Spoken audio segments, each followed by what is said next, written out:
So in today's lecture, we will start unit number 3. And this unit 3 comprise of two topic. One is game theory and second topic is this sequencing. ठीक है. तो game theory हम बाद में discuss करेंगे. This topic is very small. Sequencing topic बहुत ही आसान है, स्मॉल है. तो let us discuss this sequencing model first. ठीक है.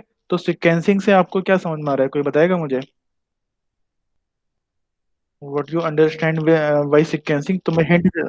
हाँ. तो सर रैंडम चीजों को सर सीक्वेंस में अरेंज हाँ, करना। सीक्वेंस में अरेंज करना है. ठीक है.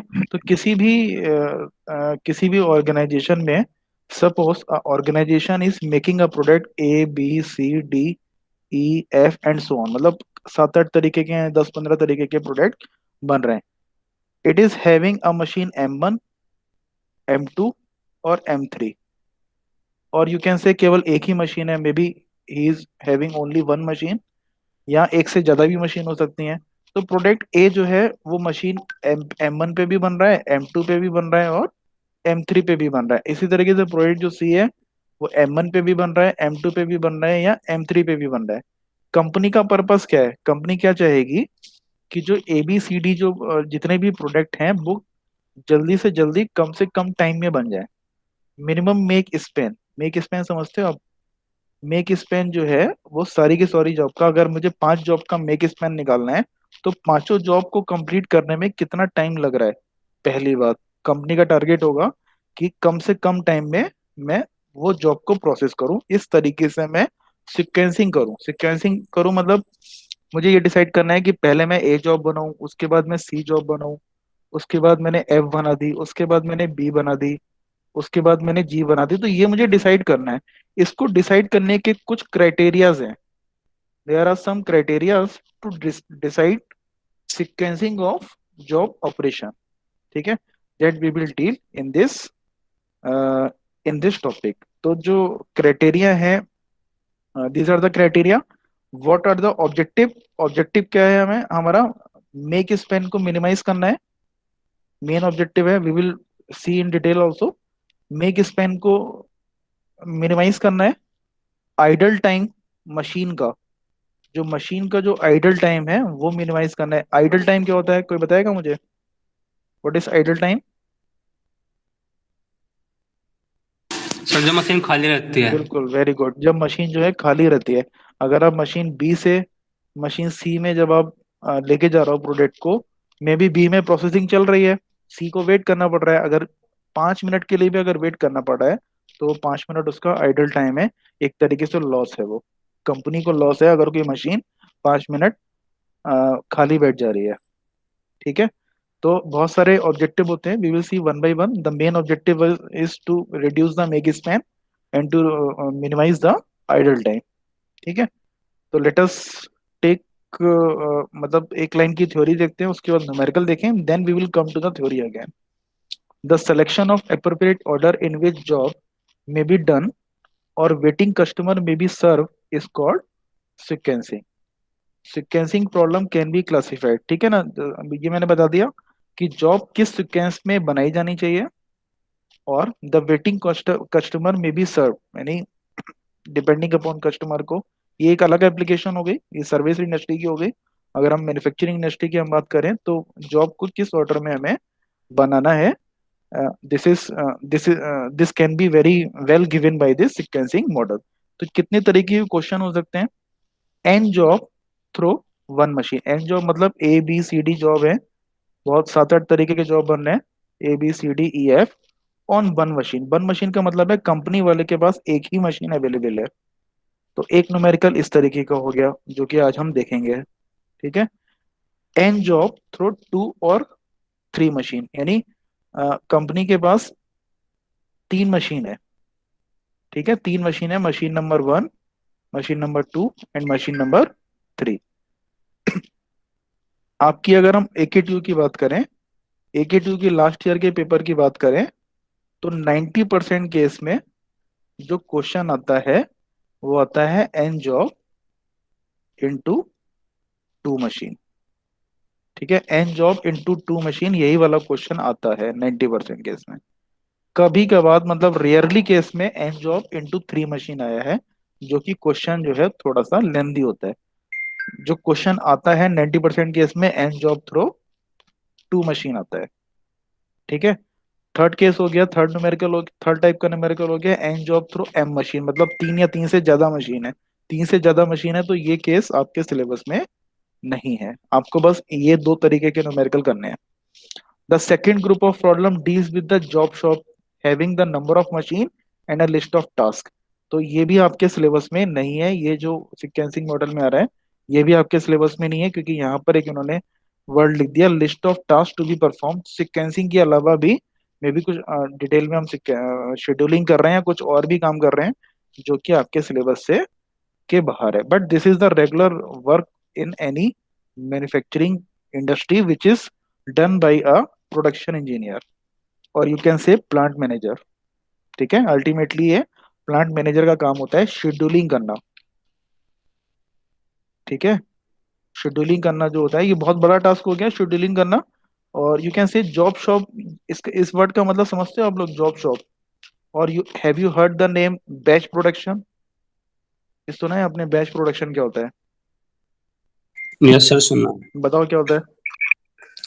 सर जब बैचेस में चलते हैं ना सर प्रोडक्शन, ऐसा होता है हाँ, मतलब कि सर इतने पैकेट बनने हैं इस बैच में, इतने पैकेट इस बैच में बनेगा, ऐसा होता है। बिल्कुल बिल्कुल बिल्कुल, बैच प्रोडक्शन ही होता है, यानी कोई भी कंपनी जो कि डिफरेंट टाइप के प्रोडक्ट बना रही है।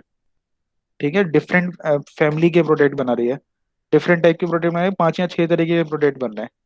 और मास प्रोडक्शन क्या होता है? मास प्रोडक्शन होता है जब एक ही तरीके का प्रोडक्ट बना रही है कंपनी, एक ही तरीके का प्रोडक्ट बहुत मास में बल्क में निकल रही है, तो वो मास प्रोडक्शन होता है।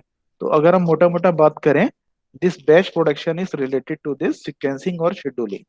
तो बहुत ही मतलब बहुत सारे कंसेप्ट होते हैं इसमें। जॉब शॉप, जॉब शॉप को वही बोलते हैं हम, job shop is nothing but batch production से ही रिलेटेड है ये। तो जिस भी कंपनी में एक से मतलब तीन या चार से ज्यादा अगर प्रोडक्ट बन रहे हैं, तो उस केस में शेड्यूलिंग सीक्वेंसिंग ये सारे कंसेप्ट जो हैं वो आ जाते हैं। ठीक है, तो इसकी थ्योरी को हम और डिटेल में डिस्कस करेंगे। तो let us discuss first the numerical. ठीक है, इस न्यूमेरिकल को करने से पहले ये और देख लेते हैं। सी वेरियस ऑब्जेक्टिव, ये मैंने बताया ना ऑब्जेक्टिव क्या होते हैं, इसको फिर से देखेंगे एक बार। Minimizing the makespan. ठीक है, मीन फ्लो टाइम को मिनिमाइज करना है, idle time of the machine को मिनिमाइज करना है, तो इसको हम बाद में आएंगे। Now what are the methods? जो न्यूमेरिकल हम करने जा रहे हैं उसमें मेथड्स क्या होते हैं? एसपीटी, हम जैसे सिक्वेंसिंग कर रहे हैं A B C D E F जो जॉब है उसके हम सिक्वेंसिंग कर रहे हैं कि कौन सा जॉब हमें पहले बनाना है। तो देयर आर सम क्राइटेरिया। तो एक क्राइटेरिया होता है शॉर्टेस्ट प्रोसेसिंग टाइम, सबसे इंपॉर्टेंट क्राइटेरिया यही है।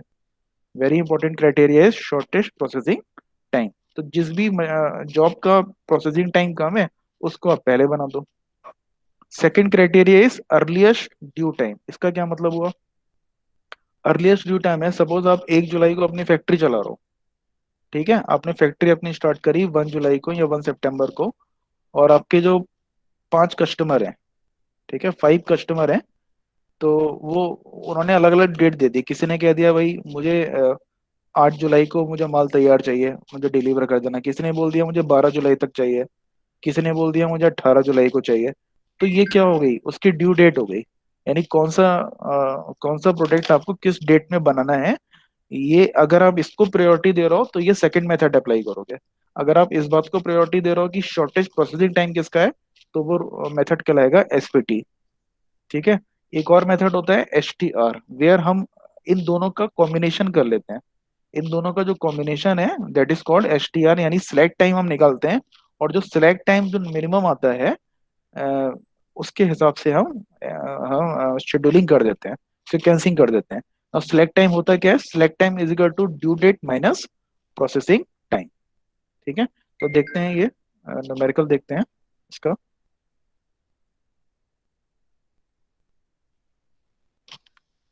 The information regarding the job to be scheduled through one machine is given below.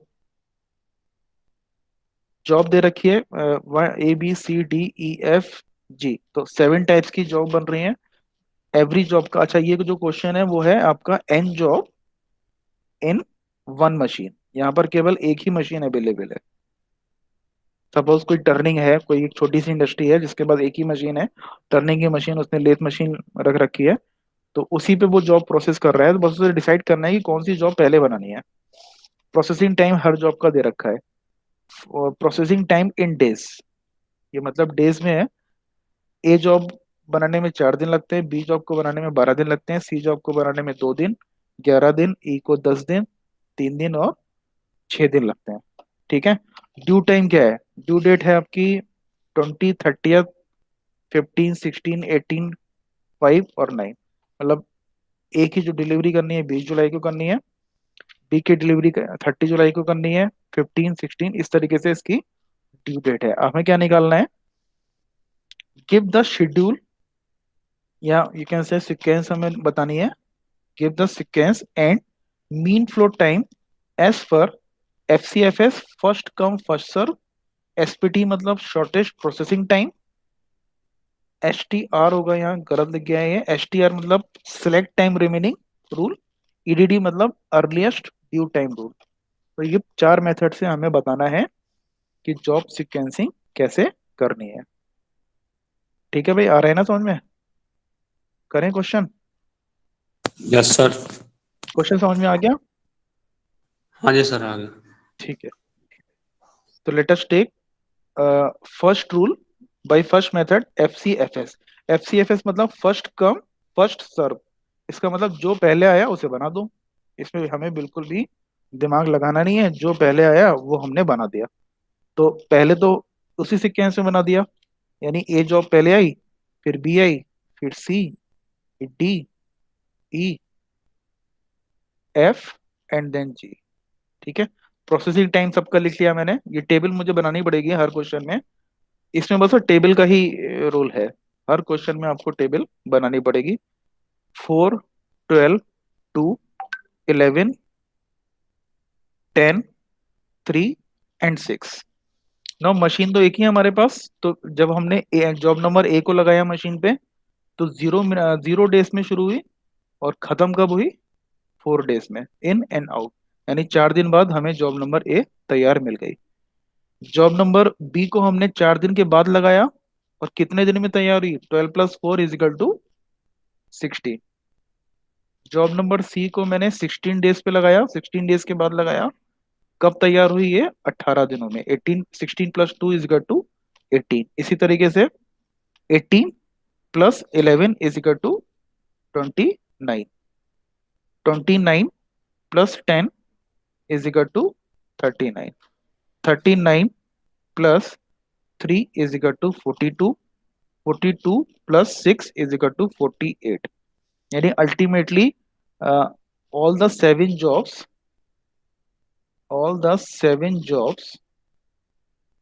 Are prepared in 48 days. तो 48 डेज में सारी की सारी जॉब मेरी तैयार हो गई। नाउ इस क्वेश्चन में पूछ रहा है कि what is the mean flow time. Mean flow time क्या है? तो मीन फ्लो टाइम निकालने का एक फॉर्मूला होता है, mean flow time is equal to, तो जो भी आपका ये टाइम आ रहा है यहाँ पर, 4 + 60 + 18 + 29 + 42 + 48 divided by total number of job, divided by total number of job. तो ये कैलकुलेट करके बताएगा मुझे कोई, अगर किसी के पास कैलकुलेटर है तो?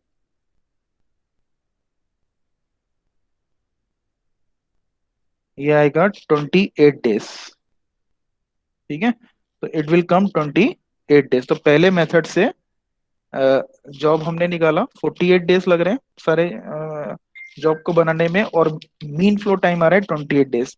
मीन फ्लो टाइम का देखो सिग्निफिकेंस क्या है, it means on an average आधी जॉब जो है वो हमारी 28 डेज में तैयार हो जा रही है, इसका ये सिग्निफिकेंस है। मतलब इट शुड बी मिनिमम, जितना मिनिमम होगा उतना ही वो मेथड अच्छा है।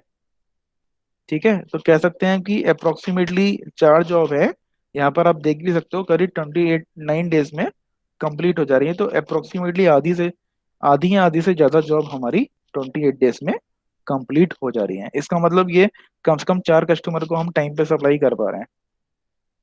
Next, second method is by SPT. समझ में आ रहा है भाई? रिस्पॉन्स नहीं आ रहा किसी का?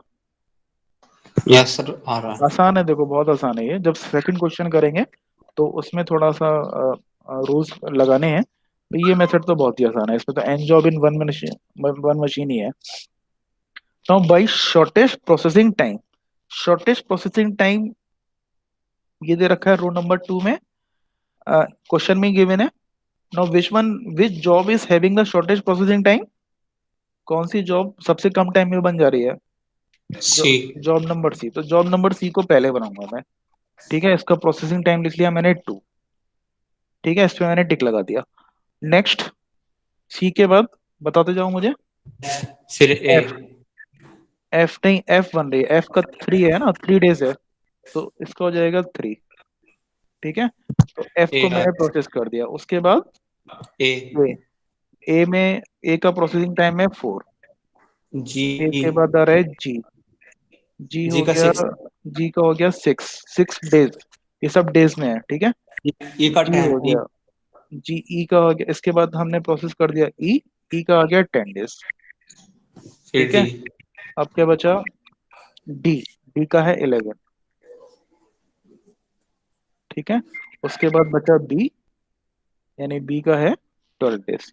तो सिक्वेंसिंग क्या होगी? जो पहला क्वेश्चन था, what will be the sequence as per the SPT rule, तो ये हो जाएगी सिक्वेंस, हो जाएगी हमारी required sequence is C to F then A. इस तरीके से लिखना पड़ेगा आपको।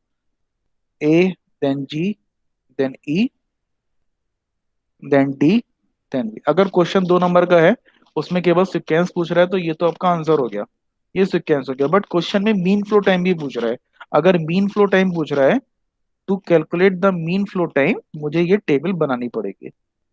ठीक है, पहला पार्ट यहाँ पर हो गया, मैंने सिक्वेंस बता दिया, ये पहला पार्ट हो गया। लेकिन मीन फ्लो टाइम भी पूछ रहा है, उसके लिए मुझे ये टेबल बनानी पड़ेगी। तो let us make this table very very simple. तो पहला सी जॉब जो है वो 0 डेज पे शुरू हुआ, 2 दिन में खत्म हुआ। दूसरा जॉब 2 दिन बाद शुरू हुआ, 2 + 3 is equal to 5। 5 + 4 is equal to 9। बताते जाना मुझे। 9 + 6 is equal to 15। 15। 15 + 10 is equal to 25। 25। 25 plus 36। 11 is equal to 36, and 36 plus 48। 12 is equal to 48। तो अगर कोई जॉब, कोई क्वेश्चन है हमारा, n job into one machine, N job into one machine only, तब उस केस में जो टाइम ऑफ कंप्लीशन है will remain same.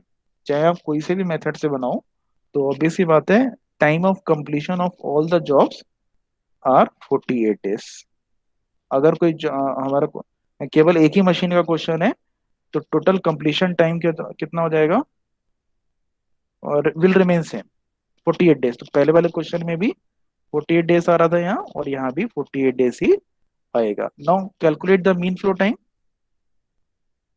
Calculate the mean flow time, it will be is equal to 2 + 5 + 9 + 15 +25 + 36 +48 divided by 7। तो ये आना चाहिए 20। 20 आ रहा है, ठीक है। 20 डेज। तो you can see drastically improve, ये बहुत ज्यादा एज कम्पेयर टू अगर हम कोई भी मेथड नहीं लगा रहे हैं, फर्स्ट कम फर्स्ट सर्व के हिसाब से कर रहे हैं, तब मीन फ्लो टाइम हमारा 28 डेज आ रहा है, और यहाँ पर मीन फ्लो टाइम 20 डेज आ रहा है। तो ये बेटर है, बेटर देन फर्स्ट मेथड। तो सबसे अच्छा जो मेथड ये होता है, उस शॉर्टेस्ट प्रोसेसिंग टाइम ही होता है, जो कि हम आगे देखेंगे जब जब n job in two machine वाला क्वेश्चन आएगा, तो उसमें भी देखेंगे प्रोसेसिंग टाइम का रोल सबसे ज्यादा है। Now see third method, EDD, यानी earliest due time. Earliest due time मतलब हमें आइटम जो है वो कब डिलीवर करना है, कौन सी डेट में डिलीवर करना है। ठीक है, यानी हमें ये इंपॉर्टेंस देनी है कि हमारा जो है कस्टमर जो है वो खुश रहे। तो यहाँ पर अब ये दिस रो को ना देख के मैं अब इस रो को देखूंगा। तो minimum time is, minimum due date is 5। तो मैं कौन सा जॉब सीक्वेंस करूं पहले? एफ। ठीक है, जॉब सीक्वेंसिंग बताओ मुझे। एफ, उसके बाद मैं कौन सा करूं? एफ का प्रोसेसिंग टाइम लिख दिया मैंने 3। नाउ एफ के बाद मैं क्या करूं? जी। एफ के बाद 5 के बाद आ रहा है जी। तो मैंने जी को सीक्वेंस कर दिया। Processing time of the G is, C मैं प्रोसेसिंग टाइम लिख रहा हूँ, क्यों? क्योंकि मुझे मीन फ्लो टाइम निकालना है। तो इस टेबल में हमेशा मैं प्रोसेसिंग टाइम ही लिखूंगा। तो प्रोसेसिंग टाइम हो गया 6। Now next is C. 5 9 सी।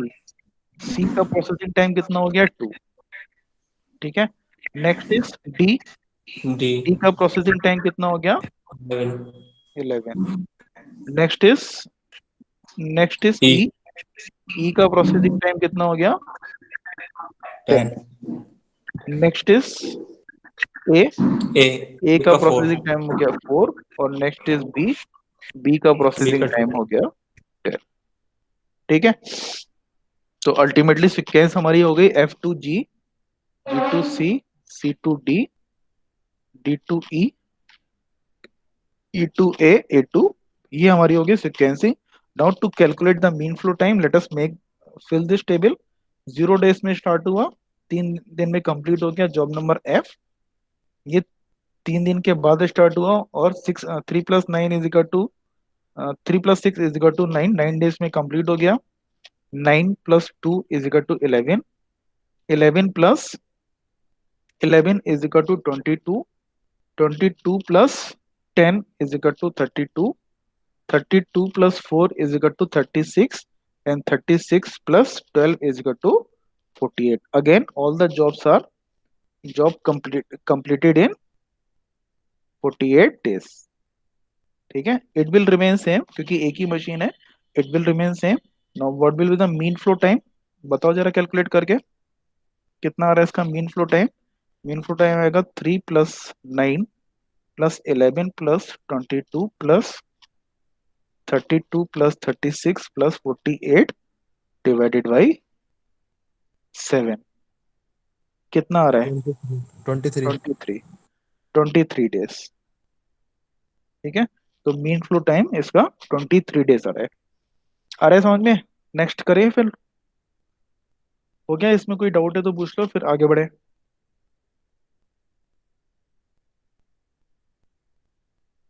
कोई डाउट तो नहीं है? नाइस। ठीक है। तो next method is STR, that is select time remaining।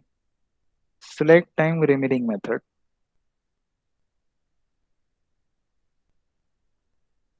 ठीक है, select time remaining method, STR। तो इसमें हमें क्या निकालना है? पहले select टाइम निकालना है। select टाइम का फॉर्मूला मैंने क्या बताया था? Due date minus processing time. तो select टाइम का फॉर्मूला है due date minus processing time, यानी 20 - 4 विल बी 16। 30 - 12 = 8।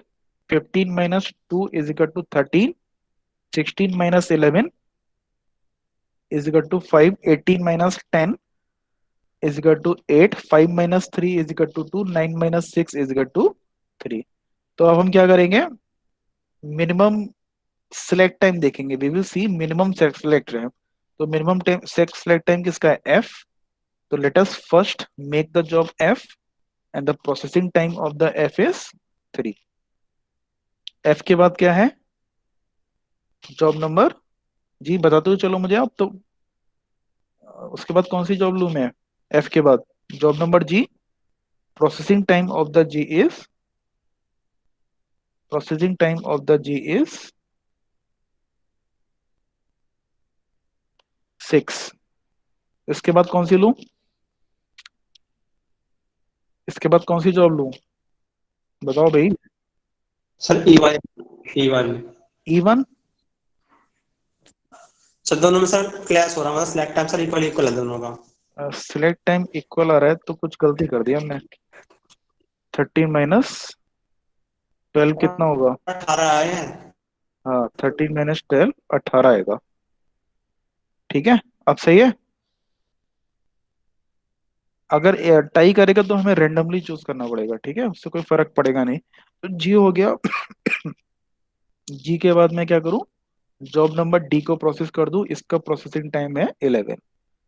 5 के बाद मिनिमम कितना आ रहा है? 8। यानी जॉब नंबर ई को मैंने प्रोसेस कर दिया, इसका प्रोसेसिंग टाइम आ रहा है 10। फिर ई के बाद क्या किया? ई के बाद मैं किसको करूँ प्रोसेस? सी को। सी का प्रोसेसिंग टाइम कितना आ रहा है? 2। देन ए का प्रोसेसिंग टाइम आ रहा है 16। सॉरी, ए का प्रोसेसिंग टाइम तो 4 है, ठीक है। ए का प्रोसेसिंग टाइम है 4। देन उसको मैं इसके बाद प्रोसेस करूंगा बी। बी का प्रोसेसिंग टाइम है 12। तो जॉब सीक्वेंस हो गई हमारी F, G, D, E, then C, then A, then B. Now, to calculate the mean flow time, let us calculate let us complete this table 0 to 3। Job number F जो है वो 0 days में शुरू होकर 3 days में complete हो रही है। Job number G 3 + 6 is equal to 9। 9 + 11 is equal to 20। 20 + 10 is equal to 30। 30 + 2 is equal to 32, and 32 + 4 is equal to 36। 36 + 12 is equal to 40। Again, completion time of all job is equal to 48 days। Calculate करके बताओ mean flow time कितना आ रहा है? Mean flow time कितना आ रहा है? 3 + 9 + 20 + 30 +32 +36 +48 divided by 7। कितना आ रहा है बताओ जरा? 25 के आसपास आना चाहिए। 25.442 आ रहा है सर। 25.4। ठीक है, तो इसका क्या मतलब हुआ कि आधे से ज्यादा जॉब जो है वो 25 डेज में मतलब नियर अबाउट 25 डेज में कंप्लीट हो जा रही है। इसका मतलब हुआ 23 डेज, यानी आधे से ज्यादा जॉब यहाँ पर देख सकते हो। जॉब नंबर डी यानी 4 जॉब 22 डेज में कंप्लीट हो जा रही है। ठीक है। तो अल्टीमेटली जब whenever there is a question of n job into one machine, तो we will see our criteria is to minimise the mean flow time. तो this is the concept. Mean flow time के according हम sequence कर देते हैं। What ever जो भी method हमें लगाना है वो हम लगा सकते हैं। और सेकंड क्राइटेरिया क्या हो गया? It depend upon the owner of the organization कि वो किस चीज को वेटेज ज्यादा दे रहा है। अर्लीस्ट ड्यू टाइम को वेटेज ज्यादा दे रहा है या प्रोसेसिंग टाइम को वेटेज ज्यादा दे रहा है, वो उस पर डिपेंड करेगा। ठीक है। तो ये क्वेश्चन आज हमने देखा। This question this type of question do not come in the examination. ये कंसेप्ट के लिए, ये समझाने के लिए कि सीक्वेंसिंग आप किस तरीके से होती है। And job in one machine कभी नहीं आएगा। In the next class we will see the question and job into two machine. 100% वो क्वेश्चन आता है। ठीक है।